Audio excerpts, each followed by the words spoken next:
In today's episode of the Locked On Pistons podcast, we'll be breaking down Jalen Duren's playoff debut, everything that he did well in this series against the Knicks, places he needs to work on. What were our initial impressions from his first ever playoff series? We'll break it all down. Today's episode, Locked On Pistons podcast. Let's go.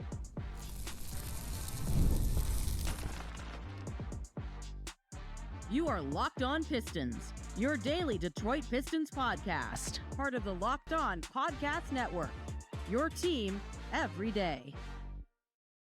What's the deal? Welcome back to another episode of the Locked On Pistons podcast. Per usual, I am your host, Cooker here. I've been covering the Detroit Pistons for the Locked On Network with Locked On Pistons since 2021. I want to thank you guys for making Locked On Pistons your first listen of every single day. We are free and available on all your podcast platforms. If you haven't already, head to the YouTube channel at Locked On Pistons. Hit that subscribe button or leave us a 5-star review or whatever podcast platform you're listening to this on. That's another great way to support the podcast. And if you haven't already, head to the description down below. Subscribe to the Substack where I just put out Ausar Thompson's playoff player review. We went deep into the film breakdowns of what he did well, what he has to work upon, all those kind of things. It was a great article I think I put out. So I think a lot of people have enjoyed it. If you haven't checked it out, go check it out right now. We'll have a Jalen Duren one coming up soon.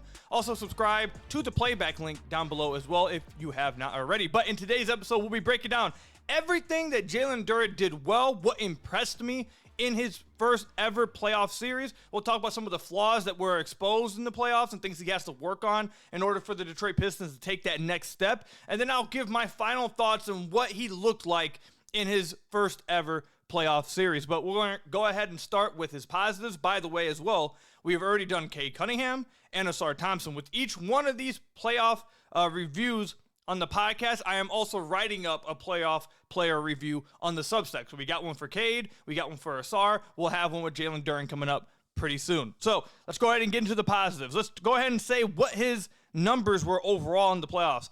Jalen Duren, in the playoffs, 11.8 points per game, 10.7 rebounds a game, 3.5 assists a game, 1.7 turnovers, 1.7 blocks a game. He shot 82% from the free throw line and 65% from the field.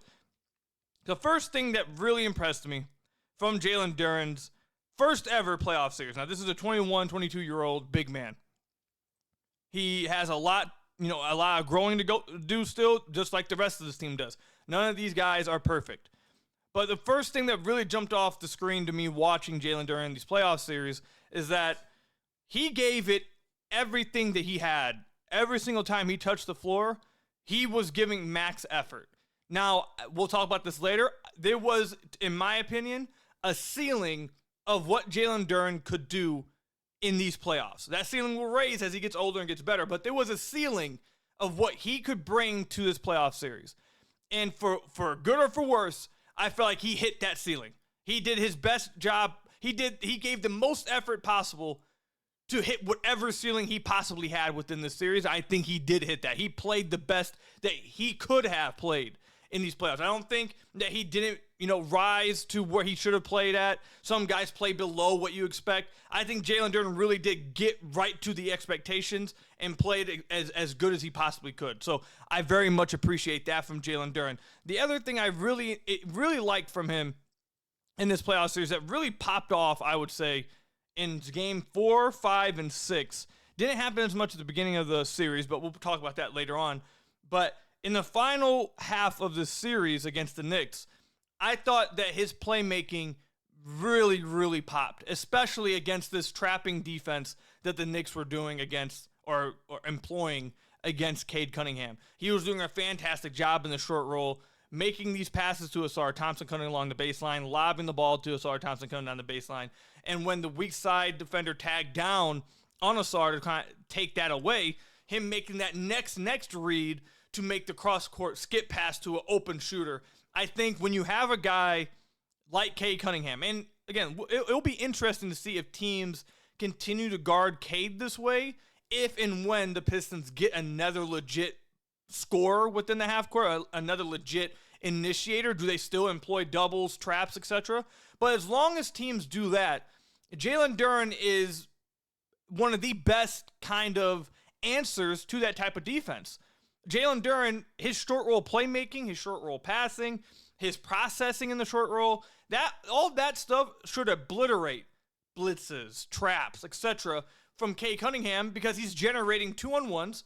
And then that's given the Pistons 4-on-3s on the weak side. And Jalen Duren, I thought, did a fantastic job in Game 4, in Game 5, and in Game 6 of really trying to use that to the Pistons' advantage, generate open, clean looks for the Pistons. I thought he did a really good job with that. And again, it's not just the Cade Cunningham pairing with Duren when it comes to like the pick and roll lobs or the transition lobs, like all that stuff. It's not just scoring wise. It's the Jalen Duren, Cade Cunningham pairing when it comes to, okay, teams want to play me this way. Well, I have a big man that not only can catch lobs, but if I get the ball out early to him, he is good enough to make the reads in the short roll and help us still generate a half-court shot in our offense. And I thought Jalen Duren did a really good job of that within the last 4, 5, 6 games of this series. The other area of this series that I thought was really good to see from Duren, and it was something that he had been building upon throughout the regular season. And again, we'll get to some of his negatives with him later on, just like we got to some of Ausar's flaws, we got to Cade's flaws, we'll get to all of their flaws. But his activity as a rim protector is encouraging to see.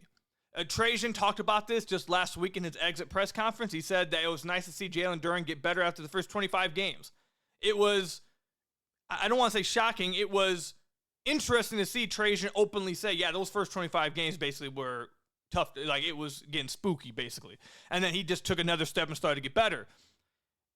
What you saw him do as the season went on was just improve his activity as a rim protector. His activity as a rim protector in the playoffs, just going after shots when he's around the rim. I felt like he went after almost every shot. Anything that was shot around him at the rim, he went after it. And it doesn't mean he gets the block every time. He did average 1.7 blocks, which you'll take. I'll very much take 1.7 blocks per game from Jalen Duren. But it's not just about the shots he blocks. It's about the shots he's contesting and altering around the rim. Now, I guess we'll go ahead and segue into the next positive, I guess. And this is more of a duo, but he's a large part of this duo. This playoff series, I believe, showed that Jalen Duren and Ausar Thompson can thrive together in a playoff setting when you are trying to, not just trying to develop, but when you are trying to win a playoff series. This duo proved to be valuable, to work together. If you look at the two-man lineups, I believe we discussed this on Ausar's episode, but we definitely discussed it in his written breakdown we did. But if you look at all the duos that had Jalen Duren in them, all the duo lineups, two-man lineups, I should say. Of all the ones that played it more than 20 minutes, Ausar and Jalen Duren were the only one to have a positive net rating. They had a plus 8.7 net rating. They had a 100.0 defensive rating. So one of the bigger questions before the season, if you guys remember, was can Ausar and Jalen Duren, play together? Can they thrive together? Can the team win with them on the floor together? And I felt like the overwhelming answer was yes, this team was very good in their minutes after January when Ausar came into the starting lineup, and especially in the playoffs. And why is that? Well, I think there's a few reasons why. And I thought you saw them get taken advantage, or the Pistons, Jalen Duren and Ausar, and more so even Jalen Duren, take advantage of this in the playoffs. Like we were just mentioning, Jalen Duren felt more and more comfortable going after these shots at the rim because he trusted that he had Ausar behind him to help him get these rebounds. So that's one area. Then also their inside passing, their interior passing. Duren is one of the better passing bigs in the league. And matching that with Ausar allows you to really take advantage of the spacing all the way to the baseline. So I thought Duren did a fantastic job of playing with Ausar and proving to people that, yeah, I can play with him and we can thrive together, and he actually makes me better and I make him better. So I thought that was another main thing to take away from Jalen Duren's playoff series, because this was one of the biggest questions heading into the year. Can Jalen Duren play with Ausar? And I think for the most part, the answer was yes. Now, you'd like to see, they're going to have to do more to make it. Oh my God, did you guys hear that? There's some construction going on outside my house, and that just scared the hell out of me. Someone just started beeping horn loud as ever, and I thought like something was going on outside. It just scared the hell out of me. Anyways, let's get back to it. I thought that Jalen Duren just played really well with Ausar. I think they can add some things offensively to make that duo work better. But Jalen Duren, I thought, really helped Ausar play better, and therefore that duo played better. I thought he was more active as a rim protector. Obviously, on the glass, he was fighting his ASS off nonstop, 10.7 rebounds a game. It was really him versus Mitchell and Cat by himself. Now, Tobias did help a ton. He was fighting too. But Duren was fighting for his life out there. And I think almost everyone should be happy with the effort that Jalen Duren gave in this playoff series. And I think the final positive thought that you should take away from his playoff series is you watch this kid at the beginning of the year grow through his struggles, get better as the regular season went on, and then when the playoffs came around, he did what you expected of him. He's a 21-year-old big man. He has a lot of growing to do still, but he just played in a playoff series where they won 2 playoff games. He was a big reason for that.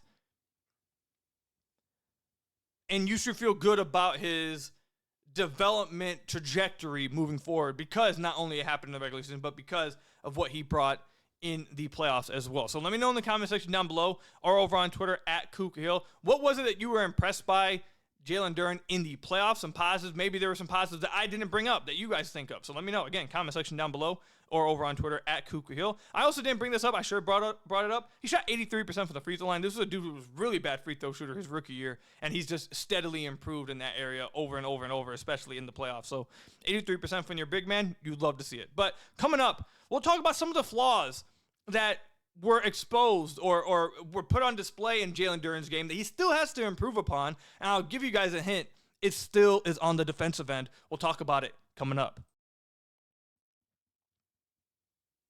The days are getting longer. The weather's warming up and people are spending more time outside. I know I've been hooping a lot outside. I've been getting a good tan.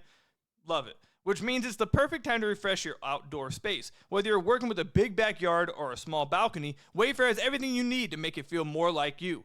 Wayfair's massive selection of outdoor essentials make it easy to transform any space into your ideal summer setup. From comfy conversation sets to sleek dining tables and outdoor decor, they've got it all at a price that fits your budget. I love the mix of styles that they offer. Wayfair makes it super easy to find pieces that match your vibe, my vibe, without spending a fortune. The delivery is free and hassle-free, even for the big stuff. Whether you're entertaining guests or just relaxing solo, shop Wayfair to help you unwind. Shop a huge selection of outdoor furniture online. This summer, get outside with Wayfair. Head to wayfair.com right now. That's WAYFAIR.com. Wayfair, every style, every home with Wayfair. So I want to thank you guys again for making Locked On Pistons your first listen of every single day. We are free and available on all your podcast platforms. If you haven't already, head to the YouTube channel at Locked On Pistons. Hit that subscribe button or leave us a 5-star review on whatever podcast platform you're listening to this on. That's another great way to support the podcast. Check out the description down below for the Substack, where we have, again, those written breakdowns for the playoffs on Cade Cunningham's game, on Ausar Thompson's game, Jalen Duren's game will be coming up to go along with this podcast as well. And we'll have one for each one of the playoff player reviews that we do on the podcast. We'll go in-depth with some film over there. Also, subscribe to the Playback if you haven't already. Really appreciate best ways to support me. But let's go ahead and get into some of the flaws that were on display with Jalen Duren. Now, before we get into them, I want to say this. For those of you guys who are tuning into this episode and you haven't tuned into the last episodes, let me make this very clear because I know some people like to do this. We are not only talking about Jalen Duren's flaws and nobody else's. We went through deep on Cade Cunningham's flaws and what he has to get better at. We went deep into Ausar's flaws and what he has to get better at. This is not picking on any one player. This is an objective analysis of positives and negatives for every player that played legit minutes for the Detroit Pistons in these playoffs. I have to put that disclaimer out there because I know that Jalen Duren has a strong fan base that get very rowdy whenever you say anything negative about him. So I just wanted to make it clear. This is not just unique to Duren. We are doing this for every player that played in the playoffs. Also, there's nothing wrong with having flaws when you're 21. You're not perfect. You still need to get better. Anyways, let's get into it. The first area that we have to talk about is his defense. Now, for me, this is the area that this was the area I was watching for most heading into this last season, and it's still the area I'll be watching for most heading into next season is his defense. And Bryce Simon, he mentioned this on the crossover episode we had with the Pistons Pulses earlier this week. And I think he's 100% correct. Me and him talked about this a little bit off the air as well. Jalen Duren's activity as a rim protector 100% improved.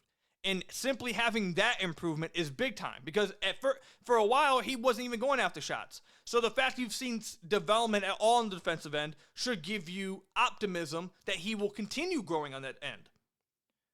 But while he improved as a rim protector, there are other areas of his game that he is still lagging behind defensively. And I think the numbers back that up for how the Pistons played in these playoffs. The Pistons defense was 12.9 points better with Duren off the floor. It was the worst on-off difference of any player that played rotation minutes for the Pistons defensively. And why is that? There's two reasons for this. One, they didn't play Ausar Thompson enough with him. When them two guys play together, they both make each other better defensively. Duren gets put in a bad position a lot because without Ausar on the floor, that means he's probably playing with 4 non-defenders, or at the very least 3 non-defenders and a neutral one. He's not playing with another good defender if Ausar's off the floor, unless he's on the floor with Ron Holland. Ron Holland barely played at all in this series. So I do want to point out that Jalen Duren is not being helped a ton because of the defense that he has in front of him. But with that said, his positioning defense is still leaves a lot to be desired still. And when I say position defense, this is what I mean. When he was having to guard Mitchell Robinson and he was allowed to just hang around the paint, then he was great because he didn't have to move around, he didn't have to guard in space, he didn't have to rotate out on the perimeter. All he had to do was box out Mitchell Robinson, protect the rim, go after shots, which again he improved at, which again gives you optimism that everything else will improve. But that's what it allows him to do. It allows him to stay in the paint, get rebounds, protect the rim, and not have to worry about much else.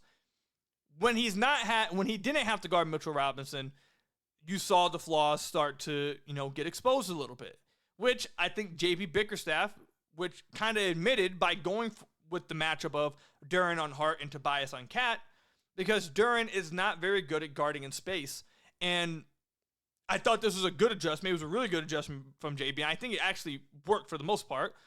But I thought at numerous times, like there were a few plays where Jalen Duren, I remember the first 2 games, I think he had like 4 or 5 defensive 3-second violations. So that's not good. He had a few possessions where he's guarding Josh Hart and roaming off of him. Josh Hart catches a kick out, and Duren leaves his feet on a Josh Hart pump fake from 3. That should never happen, and that was tough to see. I think what was most concerning about defensively, though, when it comes to his positional defense, is when they started getting to rotations and he was off ball. When he was roaming off of Josh Hart, 2 areas, actually. One, when they had to get into rotations, he was very much behind at times, rotating to the next defender, knowing where to go, where to be at next, which was a struggle. And then the second thing was, despite him roaming off of Josh Hart, it felt like he was uncertain at times still of where he was supposed to be, at what times, when he should help down, when he should stop a cut, when he should be in this area, when he should be in this gap, when he should be backing off. He doesn't have positional awareness like you'd like him to have at this point.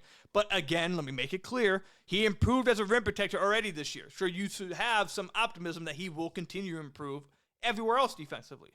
But in space, he still struggles. As a positional defender, he still very much struggles, and I think that's backed up by the numbers. The other thing is that eventually, it didn't pop up this series. Maybe it doesn't pop up next year in the playoffs. But eventually, the Pistons are going to need their 5-man to be able to guard other 5 men that can shoot. Because not every team is going to have a non-shooter for you to put him on to allow him to roam.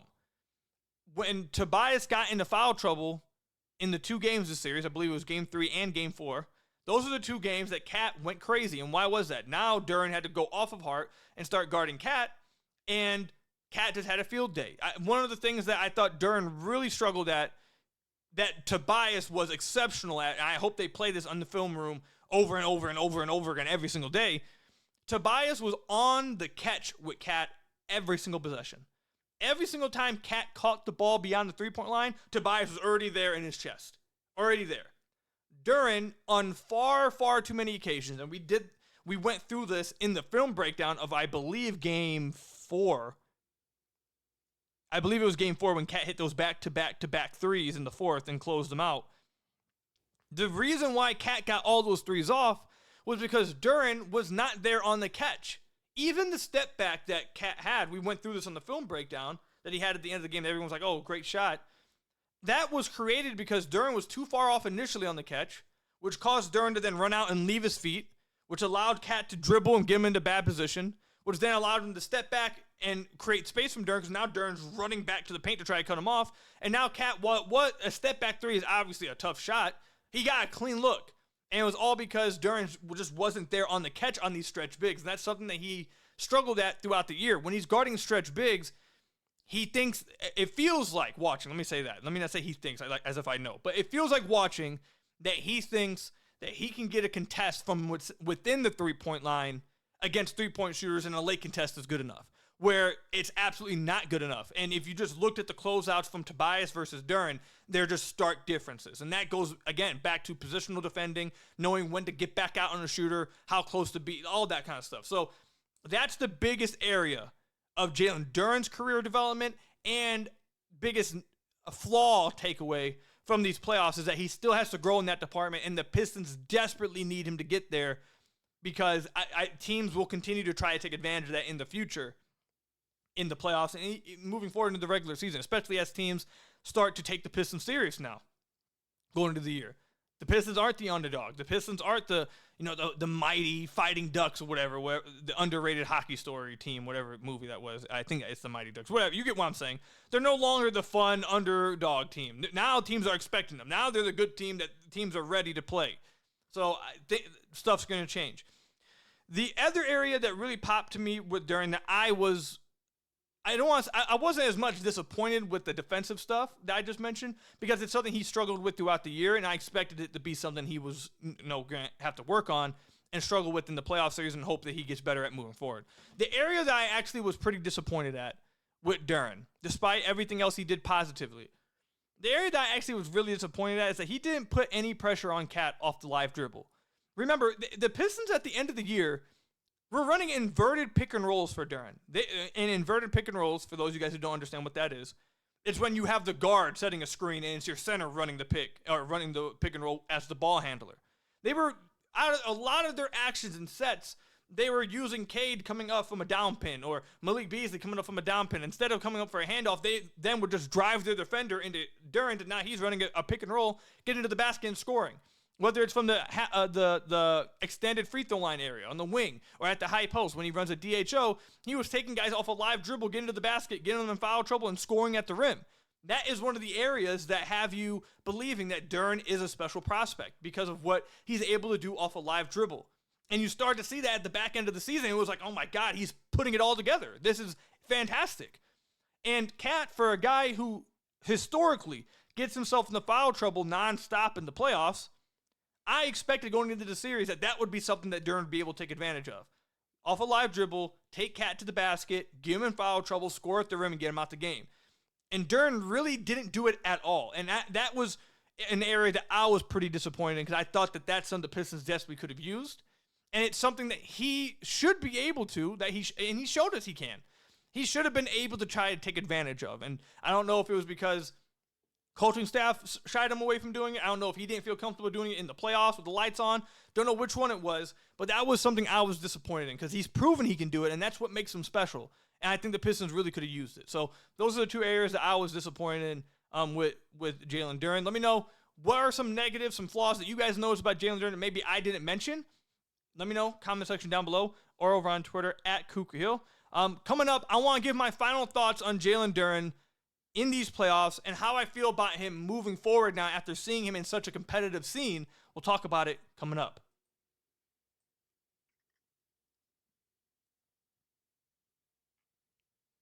So I want to thank you guys again for making Locked On Pistons your first listen of every single day. Free and available on all your podcast platforms. If you haven't already, head to the YouTube channel at Locked On Pistons. hit that subscribe button or leave us a 5-star review on whatever podcast platform you're listening to this on. That's another great way to support the podcast. The description down below for the Substack and Playback. You guys know the deal. All right, so here are my final thoughts on Duren moving forward.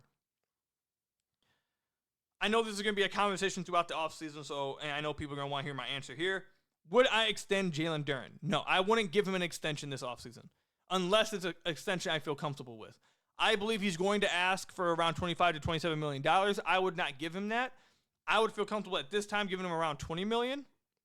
So after the playoff series, did I change my feelings on wanting to give him a $25, $27 million extension?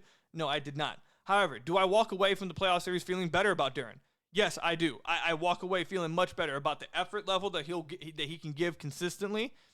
I feel better about his development defensively as a rim protector.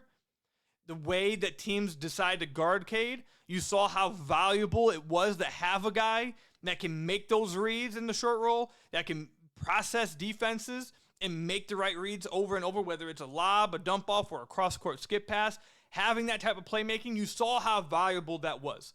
And I am extremely pleased with Duren's ability to do that and his development in that area. That is an insanely valuable skill set to have, especially as a 5-man in 2025. It's very valuable.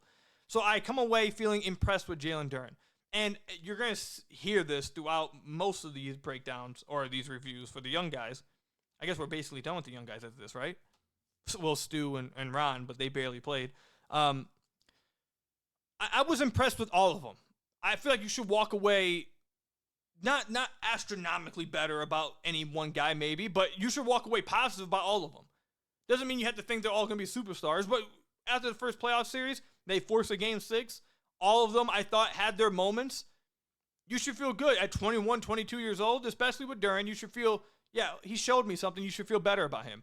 I think he has another level to get to offensively that they should be trying to tap into within the half court, especially against a guy like Cat. I think that's something that they'll try to tap into moving into next year, and especially in the playoffs next year. I think that's something that really could give the Pistons a wrinkle that maybe not other teams have. If you don't have a Jokic or a Sabonis or maybe an Evan Mobley or what's another big that I can't even think of one. I know there's going to be someone that I missed that people are going to spam the comments with, but I'm doing this off the top. But you guys get what I'm saying. It'll give the Pistons a wrinkle with their 5-man that not a lot of teams have. And I think it's something they definitely should lean into a lot more moving into next year, especially in the playoffs. Defensively, I really believe in him and Ausar as a duo. They make it work. It gives Duren more confidence. Having another defender on the floor allows it gives him more confidence, but also it allows him to go after shots with the trust that someone will have his back. I think that was a big positive takeaway. And look, you should feel better about Duren moving forward. However, the defensive area that we brought up, that is something that, and look, this is something that we'll get into throughout the offseason. And I've already mentioned it once before that now moving forward, it's not just fun, butterflies, rainbows, we're just happy to be here. Now there's expectations. So with expectations from the fan base comes expectations from opposing teams, which means teams are not taking you lightly. Teams are going to know how to strategize against you more or better, I should say, than they did this past year when they were maybe looking down at you. The point I'm bringing that up to is having those defensive issues at your 5-man position can be crippling. They can be very crippling when you are trying to be a legit contending team, a top 4 team in your conference, a top 5 team in your conference which Jason Tatum is now down. Looks like he's going to miss all of next year. Looks like Giannis probably is leaving the Bucks. If that happens, the East is now wide open, and there's no reason to think that the Pistons can't raise up those standings. But in order for that to happen, they need their 5-man to get much better defensively in these other areas, because you will not be able to take that step, that next step, if your starting 5 has some of those weaknesses defensively. unless, again, they could go, unless they surround him with good defenders in front of him, which, by the way, having Ausar obviously helps, but maybe they put some more defenders in front of him. Maybe that would definitely help him. But if they're going to have, Ivy and a 4 and an aging Tobias, and have him sharing the floor with bench players like Schroeder, THA, Malik, like, you're putting players in front of him that's going to make it hard on him. And then also, if he's not already developing or getting better in those areas, it will be exposed even more. So I think that's maybe the most important development for the Detroit Pistons moving forward, is that you saw some development. You saw him get better as a rim protector. It's great. Gives you optimism that he'll continue to get better. But those other areas, guarding in space, guarding stretch bigs, guarding talented fives, stuff like that has to get better. That has to get better. I have some decent optimism it will, but it certainly has to get better for the Pistons to take the next step and to be viable in the playoffs. But overall, just like with Cade, just like with Ausar, this was a positive postseason from Jalen Duren. He showed you why he's valuable. He showed you why you should believe in him moving forward, and he also showed you what he has to improve upon. And with all these guys at 23, 22, 21, that's completely normal, and we should be expecting them to get better moving into next year. So that's all I've got for you guys today on Jalen Duren's playoff series. Let me know in the comment section down below or over on Twitter at @KukaHill how you guys felt about it.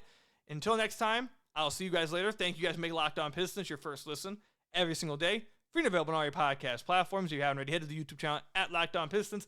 Hit that subscribe button. Description down below for the Substack and the Playback. And until next time, I'll see you guys later. Stay safe out there. Till next time, peace out.